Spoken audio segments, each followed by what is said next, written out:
Vivimos en una era realmente bastante interesante. Hoy en día la verdad se redefine, se renueva todos los días.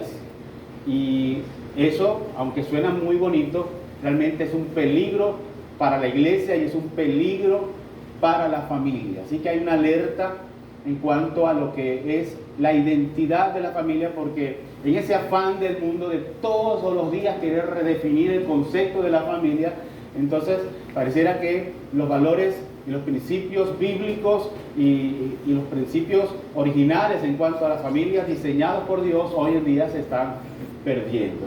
Así que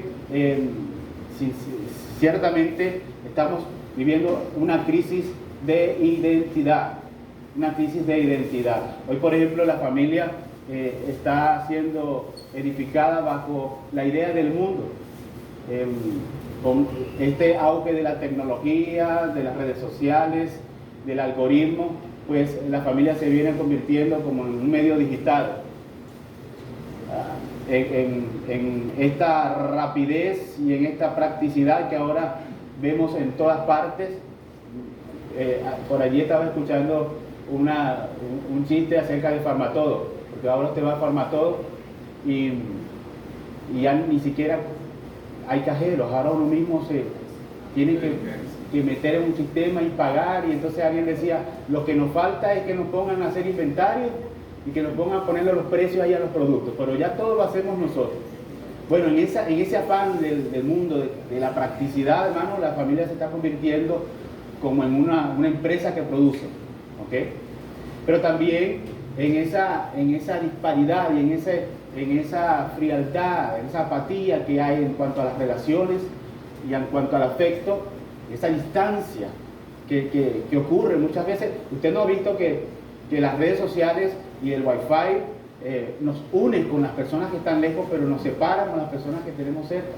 Pues en esa triste realidad la familia se ha convertido en un campo de batalla. ¿Okay? En un campo de batalla, en un lugar de distancia. Y aunque vivimos en un mismo techo, pues a veces ni nos conocemos bien porque vivimos todos distanciados, cada quien en lo suyo.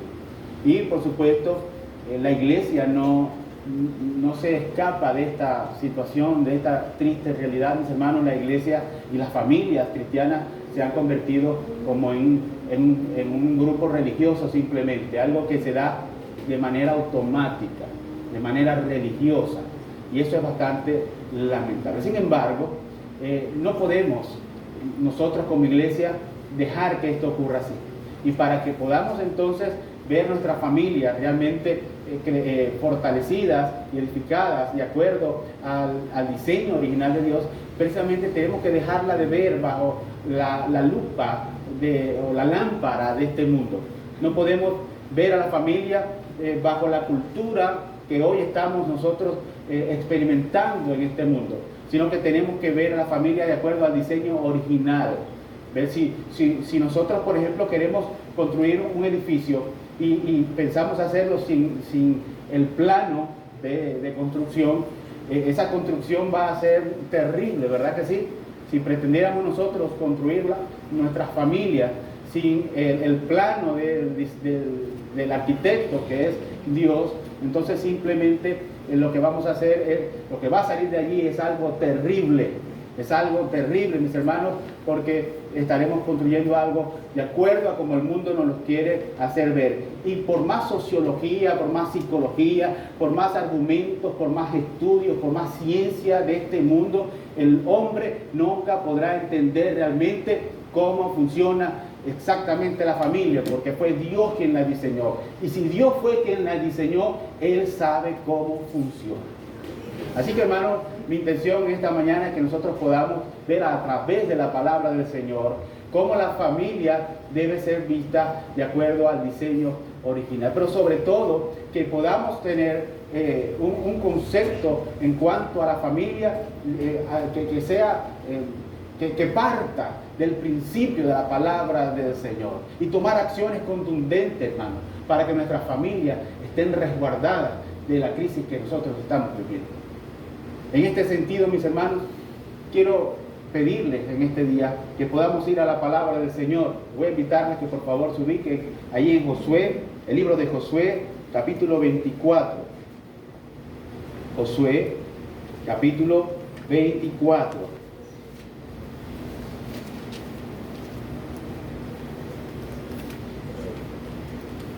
Y aquí vamos a ver unas declaraciones de Josué bastante contundentes, en medio de una crisis de valores, en medio de la desobediencia del pueblo de Israel, en medio de la idolatría. Allí Josué se levanta y dice lo siguiente, versículo 14. Ahora pues temed a Jehová y servidle con integridad y en verdad, y quitad de entre vosotros los dioses a los cuales sirvieron vuestros padres al otro lado del río y en Egipto, y servid a Jehová. Si mal os parece servir a Jehová, escogeos hoy a quién sirváis, si a los dioses a quienes sirvieron vuestros padres cuando estuvieron al otro lado del río, o a los dioses a quienes sirvieron vuestros padres cuando estuvieron del otro lado del río, a los dioses de los amorreos en cuya tierra habitáis. Entonces ahí viene la declaración más importante que hizo Josué. Dijo, pero yo y mi casa serviremos a Jehová. Note allí estas palabras de Josué. Josué no vio en la situación que estaba ocurriendo allí, no vio varias opciones. Él solamente vio una sola opción.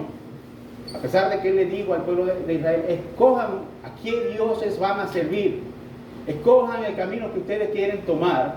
Para Josué solamente había un camino, y ese camino era el camino de Dios. Josué sabía que si Dios no gobierna la casa, entonces el caos del mundo iba a terminar por gobernar su casa.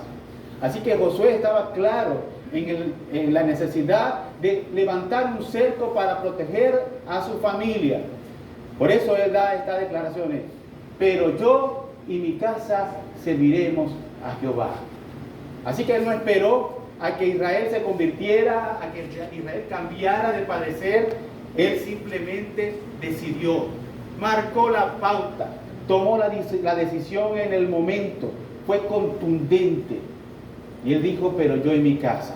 Y al decir, pero yo, de primero, él está diciendo, yo como líder de mi hogar, yo como sacerdote de mi hogar, yo como padre, voy a dar el primer paso.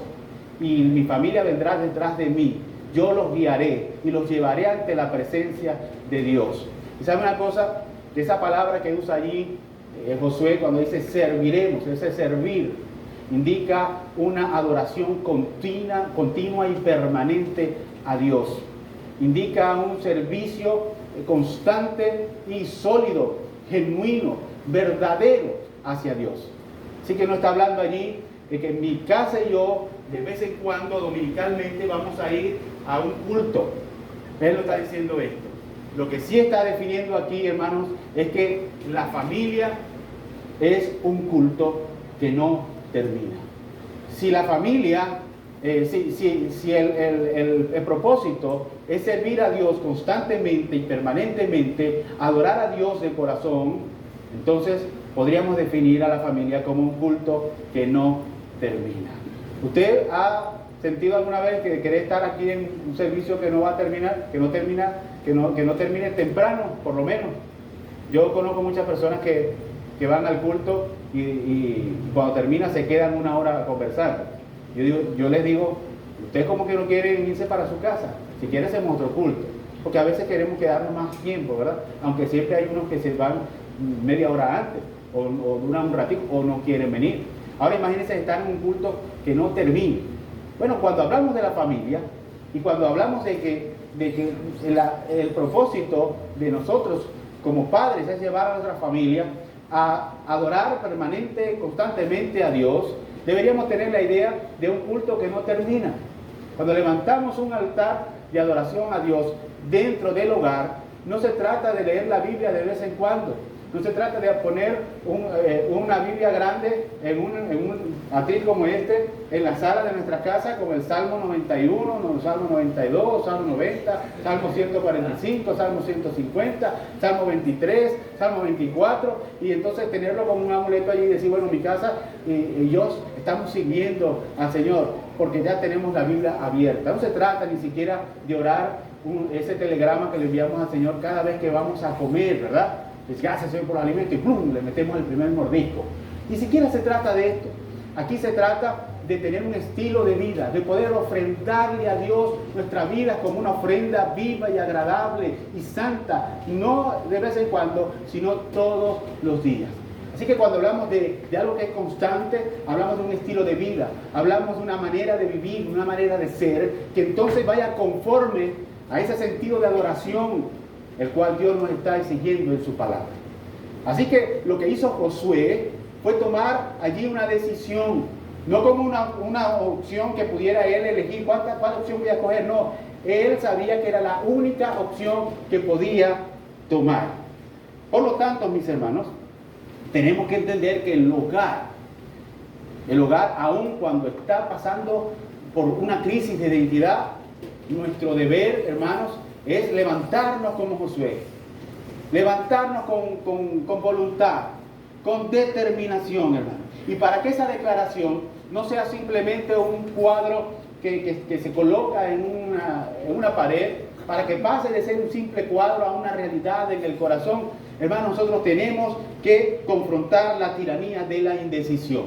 Lamentablemente muchas personas hoy viven en una neutralidad, pero en la palabra del Señor claramente se nos enseña que Dios no es un Dios de neutralidad, que Dios no es un Dios de frialdad, que Él detesta la apatía, que Él detesta cuando alguien está tibio. Él quiere que seamos decididos, que tomemos decisiones, pero sobre todo que tomemos la mejor decisión. Así que tenemos que pasar, hermano, de esa frialdad, de esa neutralidad, a tomar una postura radical.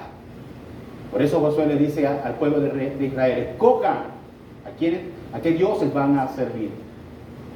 Escojan, tomen una decisión. Me recuerda a la decisión, a la declaración de Elías cuando le dijo al pueblo: ¿hasta cuándo van a claudicar? ¿Verdad? ¿Se acuerdan de eso? Le dijo: ¿hasta cuándo van a estar un día adorando a Jehová y otro día adorando a esos Baales? Bueno, me recuerda mucho. Y la palabra del Señor, desde el Génesis hasta el Apocalipsis, podemos ver claramente cómo nos enseña que no debemos andar en indecisiones, sino que tenemos que aprender a tomar posturas radicales. Y como padres tenemos el deber de tomar una postura radical. Hermanos, la pregunta aquí es: ¿cómo está nuestro hogar? ¿Cómo está nuestra vida? ¿Estás viviendo en neutralidad? ¿Estás viviendo en apatía? O sea, una cosa, no se puede construir un altar a Dios, no se puede tener un culto realmente a Dios, si entonces queremos construir nuestra familia sobre los cimientos de la mundanalidad. Es decir, no podemos un día estar con el mundo y otro día pretender decir que somos el pueblo de Dios, que somos una familia cristiana, que somos ese altar a Dios, que somos esos miembros de esa iglesia, pequeña iglesia, esa primera iglesia que es la familia, y que estamos en un culto que no termina, cuando en realidad muchas veces nosotros simplemente descuidamos nuestra vida de adoración a Dios. Escuché una vez acerca de un concepto del heredero pasivo. ¿Sabe lo que es eso? Que a veces nosotros como padres responsables, cristianos, conocedores de la palabra del Señor, nos cuidamos mucho de nuestra relación con Dios, pero no de la relación de nuestros hijos. A veces vemos a nuestras esposas incluso metidas en las redes y las dejamos tranquilas mientras que no nos esté molestando. Pero resulta, mis hermanos, que ellos no se van a salvar por lo que tú has hecho. Cada uno es responsable de su salvación. Cada quien es responsable de levantar una vida de adoración a Dios. Entonces no podemos descuidarnos.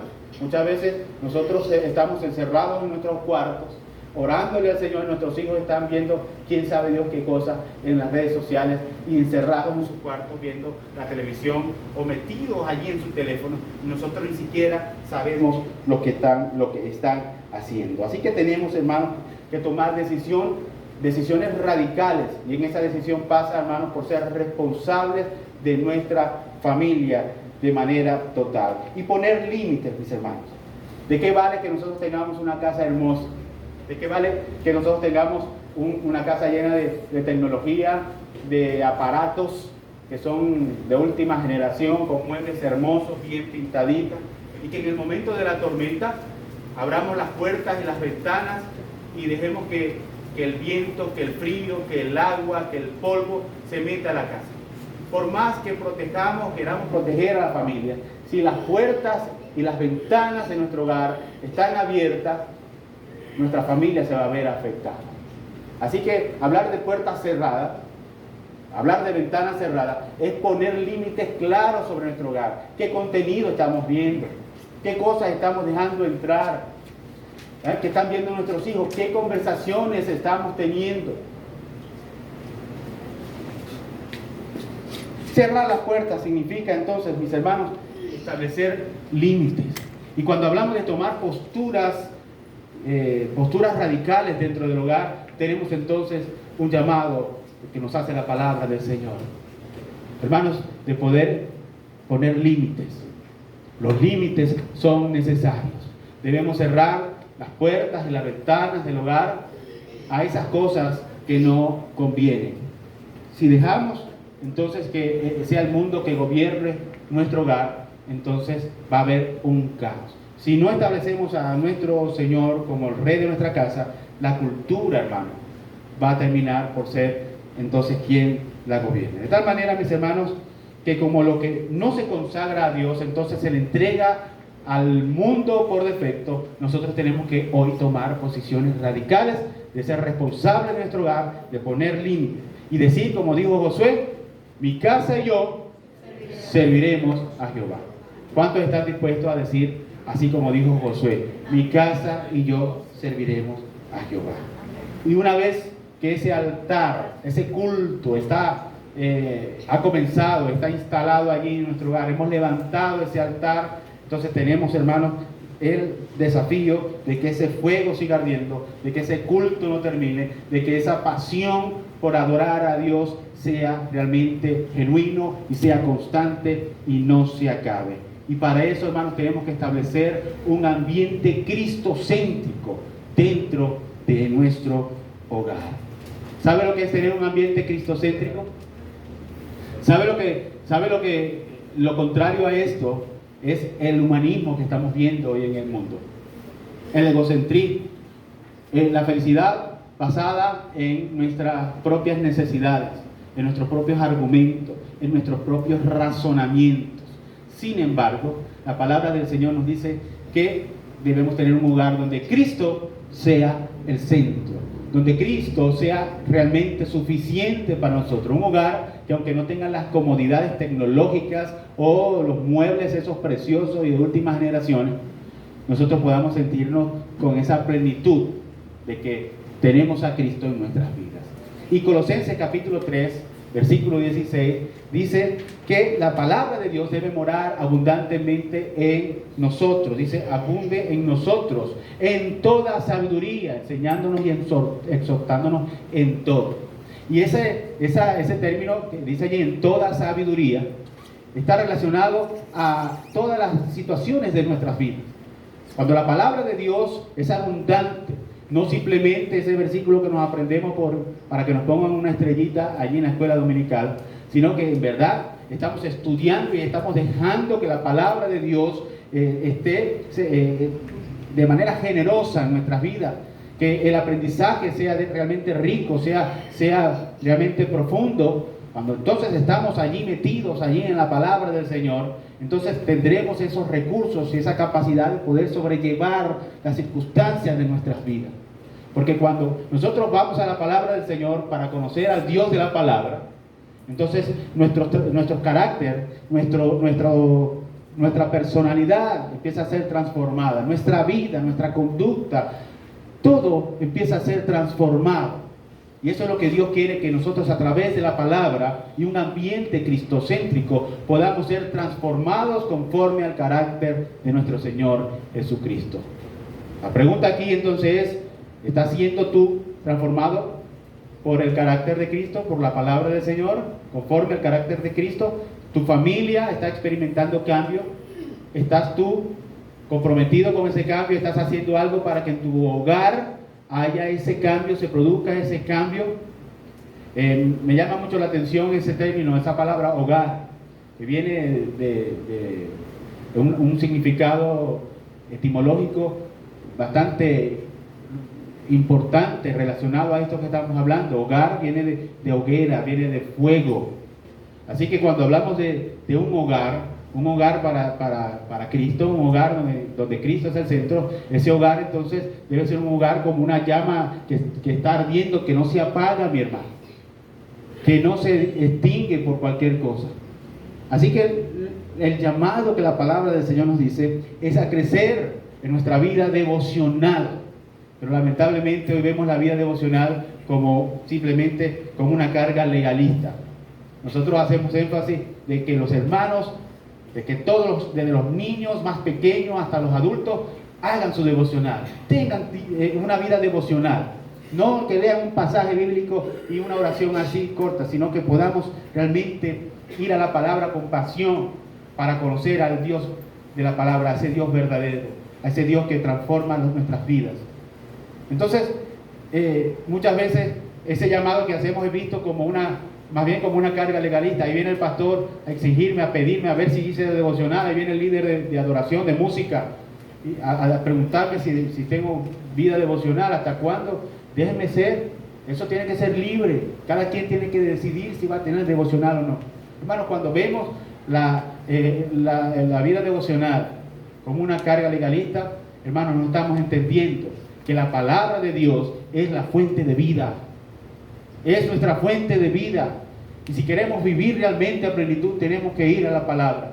Si no, entonces somos simplemente hipócritas. Porque cuando nos levantamos a predicar o a tocar un instrumento, o somos los que limpian, o somos los diáconos, o somos los ujieres, los del protocolo, los maestros de escuela dominical, y hacemos cosas muy buenas para que las cosas salgan bien, pero no estamos realmente teniendo una relación con el Dios de la obra. Y eso se llama ¿cómo? Hipocresía.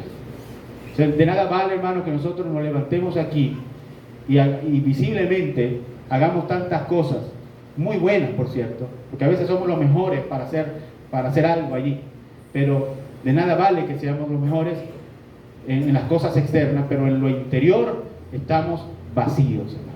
Tengamos cuidado con esto y enseñemos a nuestros hijos, a nuestras esposas, a nuestros esposos, a todos, enseñemos dentro del hogar, comencemos en el hogar, hermano, a enseñar la importancia de la vida devocional.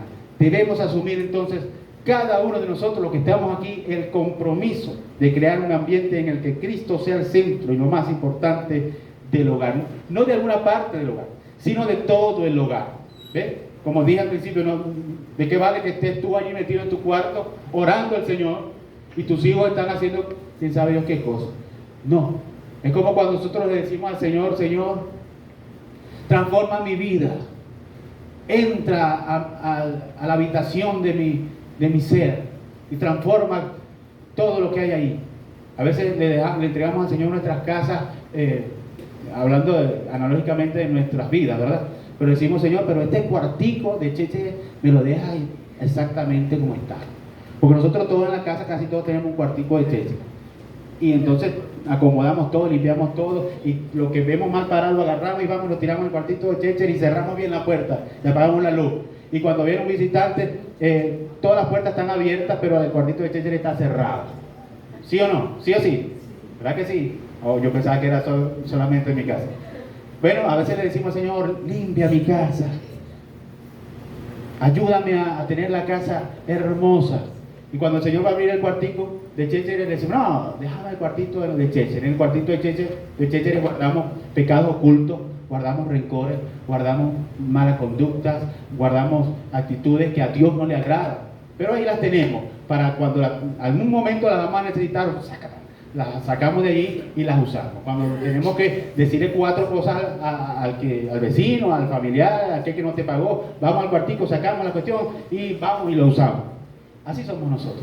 Pero en este caso tenemos que entregarle todas nuestras vidas al Señor, como también tenemos que entregar todo nuestro hogar, nuestra casa, nuestros hijos. Tenemos la responsabilidad de asumir, hermanos, este gran deber. No sé si usted en algún momento ha tenido en su casa un ventilador y usted agarra una fragancia, un perfume y se lo echa así al ventilador prendido, encendido. ¿Qué pasa con eso? Se pase por todas partes, ¿cierto? ¿Verdad? Si es un lugar grande, yo he estado en centros comerciales que huelen rico. Yo me imagino que para que eso ocurra así, tiene que colocar alguna fragancia en el sistema de ventilación. Entonces, por los conductos del aire, eso se esparce y no se mete solamente en el baño, sino que se va a los pasillos, a los locales, a las ferias de comida, y en todas partes huele rico. Bueno, la idea de ese ambiente cristocéntrico, hermanos, es que nosotros podamos crear un ambiente que se esparza, un olor que se esparza por todo nuestro hogar, que huela a Cristo, que se perciba a Cristo en todas las áreas de nuestro hogar, no solamente en un pedacito, sino que se esparza por todas partes. Y eso se va a percibir, hermanos, cuando nosotros hablamos, cuando resolvemos un problema, cuando estamos bajo una presión porque tenemos algún problema dentro del hogar. ¿Sabe qué? Cuando nosotros estamos pasando por algún afán, dígame, los afanes económicos, a veces nosotros perdemos ese control y respondemos feo a quien sea. Bueno, cuando Cristo es el centro de nuestro hogar, aún en los momentos más difíciles se va a percibir, hermano, que Cristo es el que controla y gobierna nuestras vidas. Amén. Así que entonces tenemos que tratar, incluso eso se va a ver en la manera como gastamos nuestro dinero. Ese es un tema bastante importante. No solamente se va a ver en la paciencia, no solamente se va a ver en las decisiones, sino también se va a percibir la forma como administramos las cosas que Dios nos ha entregado. Así que la familia, mi hermano, debe convertirse en un reflejo, en un eco de Cristo. Si la familia no se convierte en un eco de Cristo ante la sociedad, entonces simplemente la sociedad va a estar vacía. Tenemos un gran trabajo no solamente dentro del hogar, sino que recordar que lo que nosotros estamos edificando dentro del hogar se va a ver allá afuera, y aquellos que están afuera van a verte a ti, y quizás sea la única Biblia que en su vida vayan a leer. Así que tú debes ser esa Biblia que les hable de Cristo a aquellos que aún no conocen, no lo conocen. Como decíamos en la clase de escuela dominical hace ratico, cuando el pastor Francisco hacía referencia a la carta del apóstol Pablo a los colosenses, que fue escrita para los colosenses, pero que les dijo que los de afuera puedan ver en ustedes a Cristo también. Así que la familia tiene que convertirse en eso. Sin embargo, la vida devocional, mis hermanos, tampoco es lo único. La vida devocional no puede ser vista como un acto una acción de supervivencia. O sea, lo vamos a hacer para poder salvarnos nosotros y aquí ya está. No. Por eso nosotros tenemos que proyectarnos a los de afuera y proyectarnos también al futuro. Cuando yo estoy criando bajo los preceptos bíblicos y cristocéntricos a mi hija, tengo una hija de 5 añitos, yo no solamente la tengo que ver a ella, sino que tengo que ver a mis futuros nietos. ¿Ok? Yo quiero que mis nietos, si Dios no ha venido por su iglesia y no nos hemos ido con Él, yo quiero ver a mis nietos que también sirvan al Señor. Yo quiero ver incluso a los hijos de mis nietos, si aún no ha venido el Señor, lo repito, yo quiero verlo en los caminos del Señor. Y si no voy a estar aquí, obviamente lo más seguro es que si eso ocurre, ya yo no estaría por aquí. Pero es mi deseo que mi hija pueda ver a sus nietos también en los caminos del Señor, así como yo la estoy viendo a ella. Y usted tiene que conocer a mi hija. Mi hija es muy evangélica, pero espero que no sea solamente por costumbre o por hábitos, sino que realmente ella llegue a amar al Señor, así como yo quiero que la ame, incluso que la ame más que yo. ¿Ok? Pero nosotros no podemos pensar solamente en el ratico de ahorita. Tenemos que proyectarnos a eso. Por lo tanto, así como la familia los padres tienen que tomar decisiones radicales, cómo tenemos que crear un ambiente cristocéntrico, tenemos entonces el deber de entrenar para el futuro. Es decir, tenemos la necesidad, hermanos, de dejar que ese altar quede en nuestro hogar como un legado. Proverbios capítulo 2, versículo 22, versículo 6, dice: instruye al niño en su camino, y aun cuando fuere viejo, no se apartará de él. ¿Qué versículo tan conocido, tan bonito, realmente fácil de aprender? Estoy seguro que la mayoría no lo sabemos de memoria, pero ¿sabe qué? A veces no lo llegamos a comprender en su profundidad.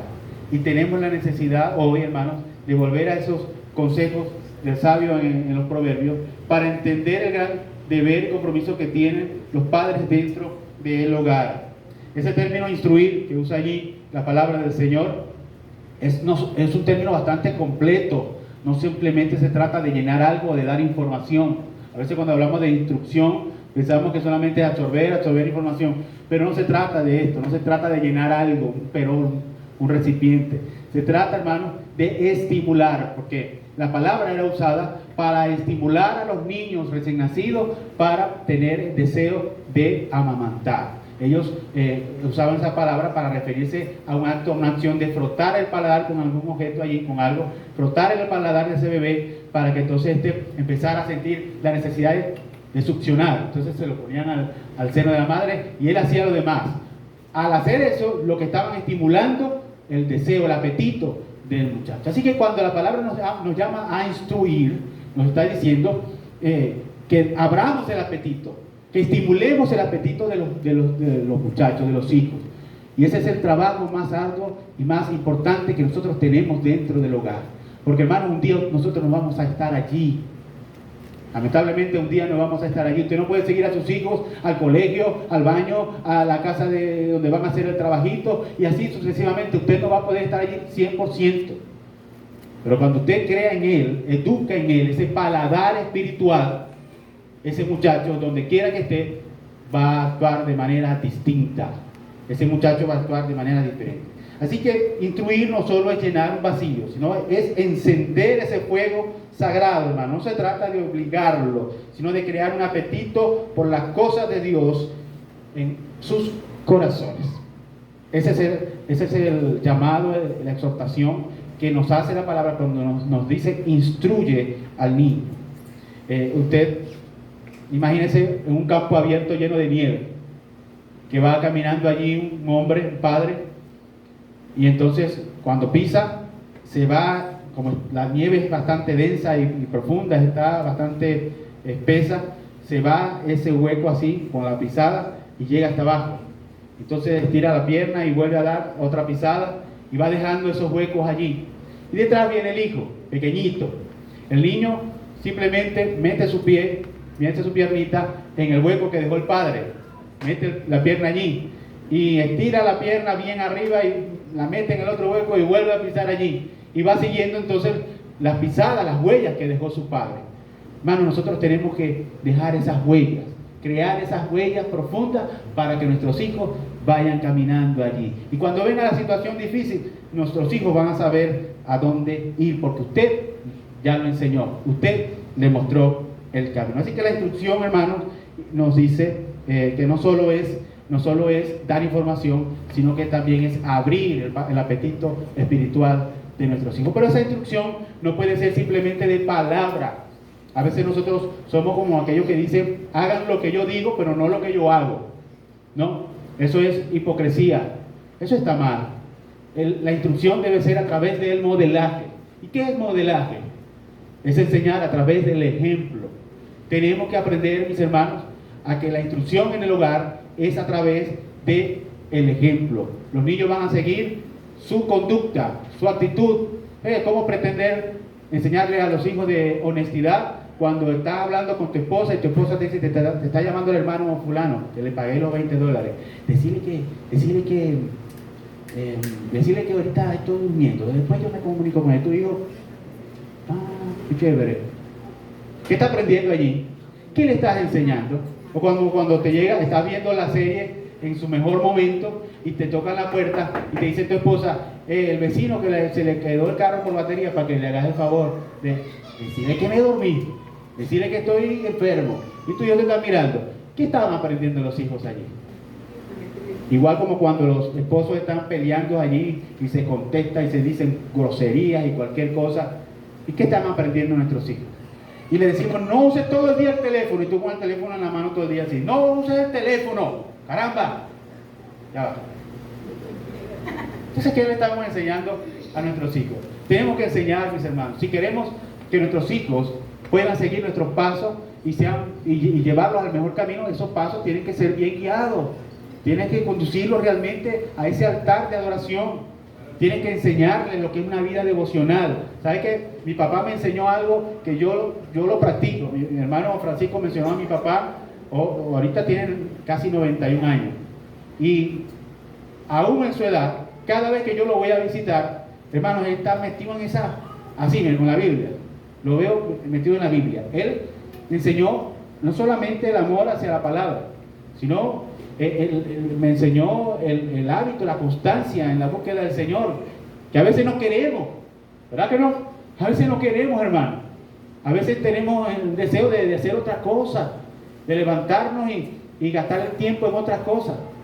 Pero a veces tenemos, hermanos, que tomar decisiones con voluntad, que no queramos. Y eso me lo enseñó mi papá. Él lee la Biblia, la leía antes mucho más rápido, hasta la leía en 8 días, leía toda la Biblia. Así que la leía hasta 3 veces en un mes. Y imagínense en el año. Y la leía lento y la leía rápido, pero él leía la Biblia. Y eso me quedó aquí. O como cuando cada vez que yo entraba al cuarto a pedirle plata, y cuando entraba me lo encontraba, me lo encontraba no porque se haya muerto, porque está vivo, sino que ya no vivo con él. Y estaba arrodillado orando. Hermano, eso yo lo tengo aquí. Así que cada vez que yo tengo un problema, una situación, lo que sea, hermano, ya yo sé dónde voy a acudir. ¿Ok? Entonces, esa es la idea, que fíjense que yo a veces me levanto, perdón que hable de mí un poquito, pero solamente para que vea la experiencia, ¿no? Yo a veces me levanto y hago, temprano, pues hago mi devocional siempre. Y tengo un cuartico que antes era el cuarto de chéchere. Y aprendí esto, hermano, que lo limpié, saqué los chécheres, boté lo que no servía y hice allí otro cuarto, pero cómodo, muy cómodo, para orar, para leer la Biblia, para no disfrutar solamente yo, sino también mi familia. Y fíjense, yo me meto ahí, estoy leyendo, orando, y a veces termino, y cuando termino, que me voy a hacer el café o a hacer cualquier otra cosa, veo que la niña se está levantando. Y ella, cada vez que se levanta, lo primero que hace es que me busca, donde quiera que yo esté, me saca de donde sea. A veces me abre la puerta del baño y se mete en el baño. Muchacha. Bueno, y yo cuando la veo, allá viene, me vuelvo a meter en el cuarto, me vuelvo a sentar, vuelvo a abrir a la Biblia y me pongo a orar. Y ella me llega, y cuando me llega, entonces sabe que estoy orando, se me acerca, me abraza. Lo que tiene son 5 años. Y yo la abrazo así y sigo orando. Y entonces cuando yo digo, me pongo a orar por ella. Y digo amén, amén. Bueno, ella no sabe que ya yo había terminado, pero yo lo que quiero es que ella me vea. ¿Entiendes? Que ella me vea también. Que ella vea porque yo lo vi de mi papá. Y yo sé que ella se le va a meter eso en la cabeza, como se me metió a mí. De hecho, cuando a veces, usted sabe que a veces anda uno con el afán del día, ¿no? Papá, hoy no leímos la Biblia. Ay, Dios mío. Y a veces yo estoy metido en el teléfono porque yo soy humano, como usted. Estoy metido ahí haciendo cualquier cosa. Y ella me dice, papá, me llega con un libro de historias bíblicas. Léeme una historia. Y yo, dale. En el momento donde estaba viendo algo ahí, pero ya he aprendido yo, con toda la responsabilidad en el momento, digo, esto no es tan importante como lo que ella me está pidiendo. Después un día va a llegar ella, imagínense, y va a decir, bueno, cuando te lo pedí, nunca estabas para mí. Pero yo no quiero que pase eso. Por eso yo trato de dedicarle y me sacrifico, porque el trabajo para los niños, hermanos, de instruirlos es un trabajo de sacrificio. Y usted debe entenderlo. Pero si tenemos familia sana, hermanos, tendremos una iglesia sana también. Y de esa manera también vamos a transformar y a impactar toda la sociedad. Pero ¿sabe qué? No solamente para los niños más pequeños, porque cuando dice instruye al niño en su camino, instruye al niño, ese niño allí, a veces nosotros pensamos que son los muchachitos que están chiquiticos, pero la palabra niño era usada por los hebreos para identificar a los niños de brazos, pero también a los jóvenes que estaban en edad de casarse. Así que si usted tiene un muchacho todavía con edad de casarse, todavía, ¿verdad? Él es un candidato para ser instruido. Así que tiene la responsabilidad, hermano, de mirar a esos jóvenes, adolescentes que tienes en tu casa y de seguirlos instruyendo y formando.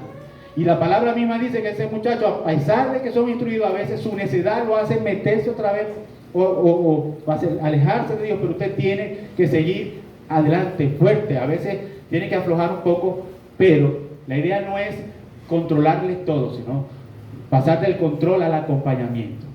Porque usted, yo digo lo siguiente, no me pongo a pensar, ¿cómo le enseño a mi hija, que se llama Mía Abigail, cómo le enseño yo a Mía todas las groserías que hay para que ella, cuando la escuche, no la repita? Anota ahí, mi amor, y le mando la palabrota. Eso es grosería. Yo no voy a hacer eso. ¿Usted lo hace? No lo hacemos. Pero yo tengo que entrenar a mi hija para que cuando ella escuche una palabra extraña por ahí, ella diga, esto no está bien, esto me suena mal, no, yo no voy a repetir eso, esta conversación no es de Dios, hacer eso no es de Dios. Así que tenemos que entrenarlos, hermanos, para que ellos puedan detectar, identificar lo que no es de Dios y poder entonces construir realmente en sus vidas un altar de adoración genuino al Señor. Amén. Amén. Ya estoy terminando, mis hermanos. Instruir entonces a nuestros niños en su camino. No puedo dejar de decir esto, porque la Biblia dice en su camino. Hermano, ¿en cuál camino?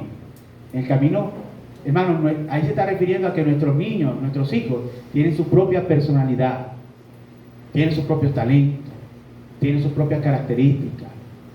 Dios los ha diseñado a ellos de manera particular.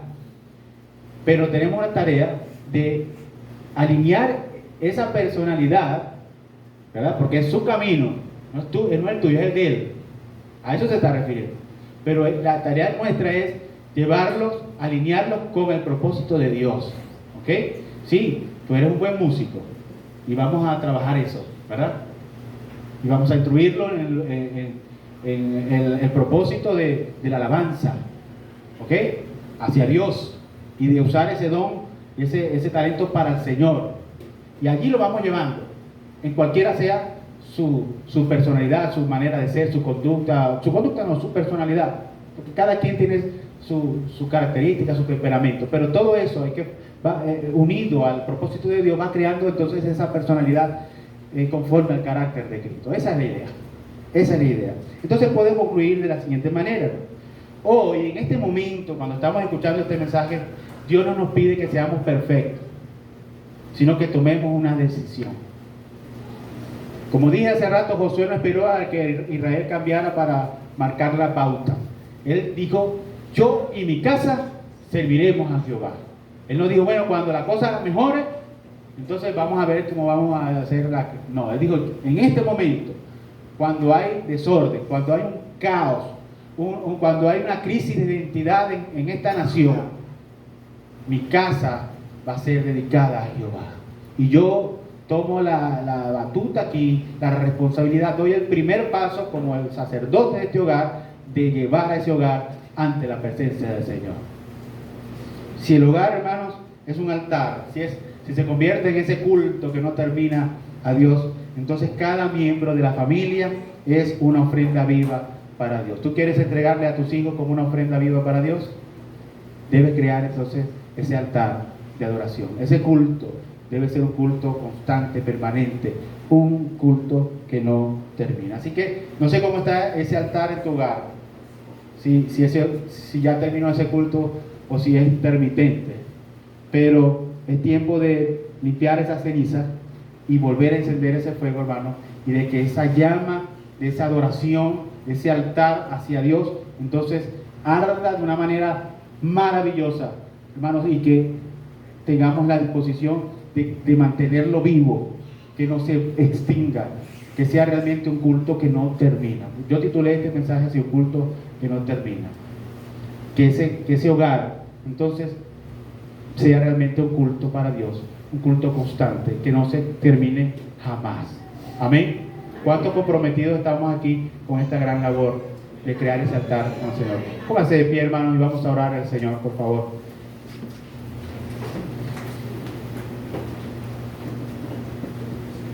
Y le voy a invitar a que ore de corazón, no porque yo le estoy pidiendo, sino que usted le diga allí con sus propias palabras al Señor: Señor, perdóname porque yo he dejado que ese altar se apague. Perdóname porque a veces ese culto es intermitente. Perdóname, Señor, porque yo sé que he sido irresponsable, porque muchas veces no he instruido de la manera correcta a mis hijos, porque no he sido ese sacerdote de mi hogar para, con el ejemplo, guiar a mi esposa, guiar a mis hijos. Pero hoy, Señor, dígale allí: Señor, en este instante yo quiero comprometerme de corazón contigo para crear ese ambiente cristocéntrico en mi hogar, para poner a Cristo como el centro de todo, que Él pueda influenciarme para tomar las mejores decisiones, para poder tener la mejor conducta, para ser de ejemplo, de testimonio a los demás, para ser realmente una muestra viva de un carácter transformado conforme al carácter de Cristo. Que tu palabra, Señor, pueda abundar en mi corazón, que pueda ser quien marque, quien guíe, quien dirija mi camino, Señor, y el de mi familia. Permite, oh Dios, que podamos en esta iglesia tener familias fortalecidas en la fe, perfectas en el carácter, Señor, de Cristo, que puedan experimentar una verdadera madurez y que podamos estar completos en la gracia de nuestro Señor Jesucristo, que podamos entender, oh Dios, que en Cristo somos suficientes, tenemos plenitud, que aun cuando en lo terrenal, en lo material podamos tener muchas insuficiencias, que podamos entender que cuando Cristo mora en el corazón, lo tenemos todo. En Cristo Jesús oramos, te lo pedimos y te damos gracias. Amén. Que el Señor les bendiga a todos y realmente para mí, se los digo nuevamente, es un gozo poderles acompañar hoy y reiterar ese saludo en nombre de nuestro